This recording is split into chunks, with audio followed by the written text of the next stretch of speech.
Itu salah satu syarat.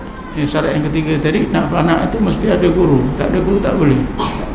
Sebab itulah kita kan rasa pelik. Nabi Musa itu seorang Nabi dan Rasul. Kenapa dia merendah diri, ikut saja. Sebab itu kalau seorang murid itu dia tak ada rasa rendah diri kan, tak adil lah. Nabi Musa pun merendah diri.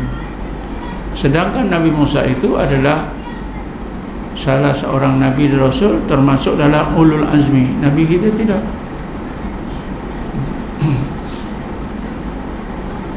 Jadi mesti sabar, mesti merendah diri, ikut saja. Berapa lama tak tahu. Kemana masa ikut saja. Kita tidaklah nak ikut ke mana-mana. Guru kita balik rumah, kita balik ke rumah. Nabi Allah Khidir itu, Nabi Musa diikut, Nabi Allah Khidir ke mana? Makan tak makan, lapar ke apa ke, haus ke, penat ke, ikut saja.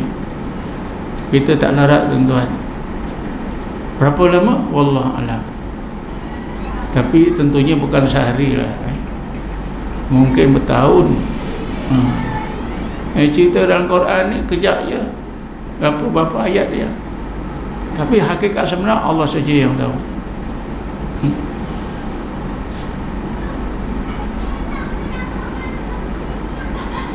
Jadi bila dah anak barulah dibakok. Bila kita tengok Nabi Musa dipanakkan oleh Allah Subhanahu wa taala. Bismillahirrahmanirrahim. Falamma tajalla rabbuhu lil jabali ja'alahu dakka wa kharra Musa sa'iqa. Maka apabila Tuhannya Allah menzahirkan ayat wujudnya, zat yang wajib al-wujud, menerusi bukit Tur Sina itu, menjadikan bukit Tur Sina itu fana, hilang lenyap, dan Nabi Musa jatuh pingsan, jatuh fana. Falamma afaqa, maka apabila Nabi Musa AS keluar daripada fananya, bila keluar dari fana, bakoklah, bakok bila qala, Nabi Musa pun terus berkata, subhanaka tubtu ilaika wa ana awwalul mu'minin, sampai kiamat. Subhanaka itu sampai kiamat, tubtu ilaika sampai kiamat, wa ana awwalul mu'minin. Aku rasa inilah permulaan aku mukmin. Daripada awalul mu'minin inilah timbulnya istilah al-awwalun, gulungan al-awwalun, gulungan as-sabiqun. As-sabiqun tu artinya asal orang-orang yang dulu, orang-orang Yaji Johan.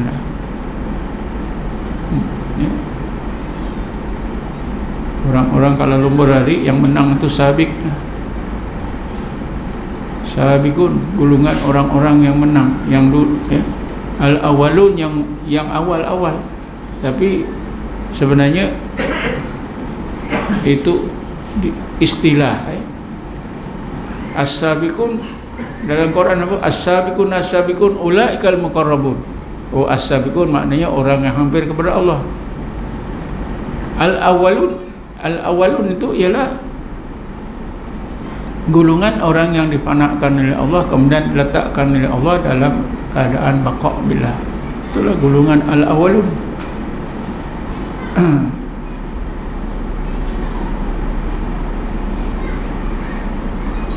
Jadi bila baqa' billah ni, orang itu macam Muhammad Baqi billah, dia rasa semuanya dengan Allah.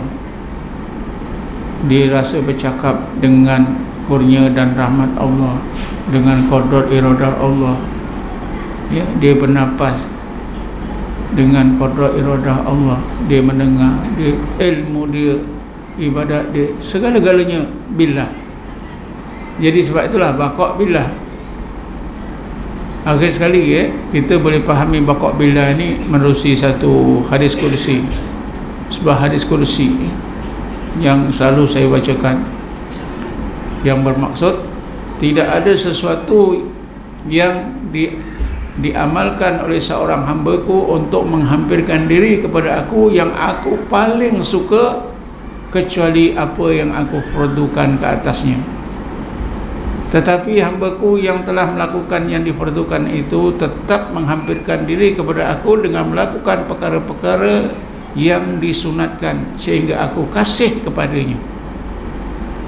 Apabila Aku telah kasih kepadanya, maka Aku jadi penglihatannya yang digunakan untuk melihat, jadi pendengarannya yang digunakan untuk mendengar, Aku jadi tangannya yang digunakan untuk berpuasa, Aku jadi kakinya yang digunakan untuk berjalan. Inilah pokok Aku jadi penglihatannya yang digunakan untuk melihat.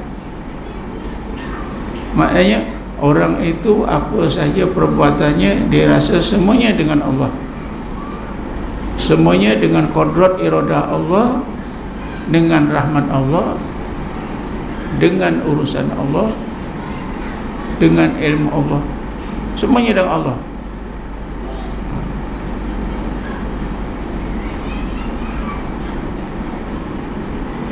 Jadi inilah billah, billah, Muhammad baki billah.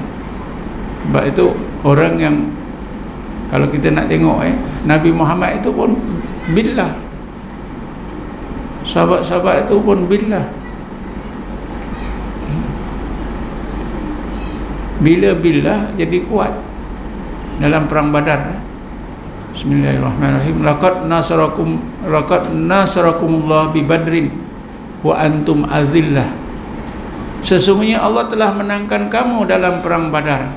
Karena kamu dalam perang Badar itu, karena kamu ketika perang Badar itu kamu azillah. Azillah itu merasa hina, lemah, tak ada tenaga, tak ada kekuatan. Allah semua dirasa Allah, kekuatan diri tak ada.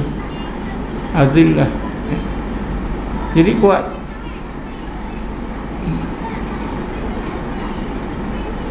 Lawan daripada lawan billah ni tuan-tuan ialah dengan diri, dengan kekuatan diri, dengan makhluk.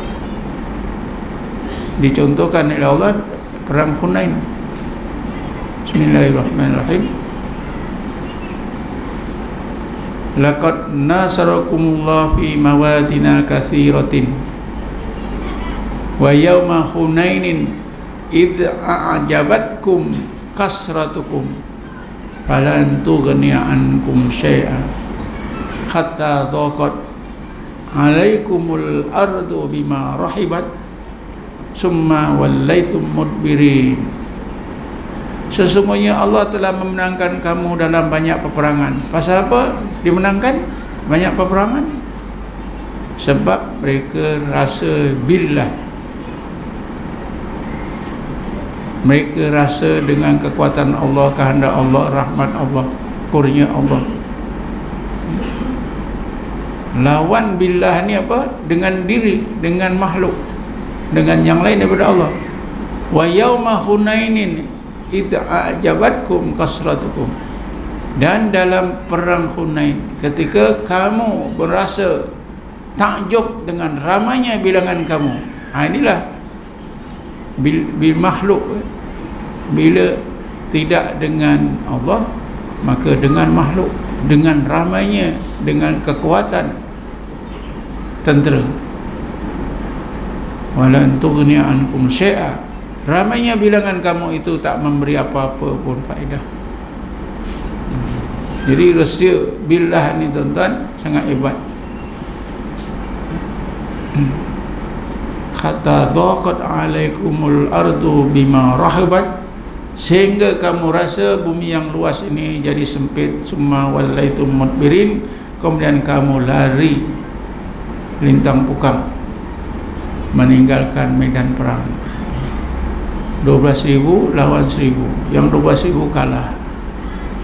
Ini satu pengajaran ya. Kalau kita billah dengan Allah, kita jadi kuat. Maknanya kalau kita serah pada Allah, itu billah, kita menang. Kalau kita serah pada makhluk, kita kalah. Dia tak lari daripada itu, tuan-tuan. Kemenangan umat Islam bila umat Islam ni serah pada Allah. Kekalahan umat Islam bila urusan umat Islam itu serah kepada makhluk. Serah pada makhluk kalah, serah pada Allah menang. Sebab itulah billah itu sangat penting. Sebab itu saya kata hari itu huruf ba itu sangat penting. Bismillahirrahmanirrahim, huruf ba. Sebab itu kalau kita enggarkan ba itu bukan daripada Quran, kafir kita.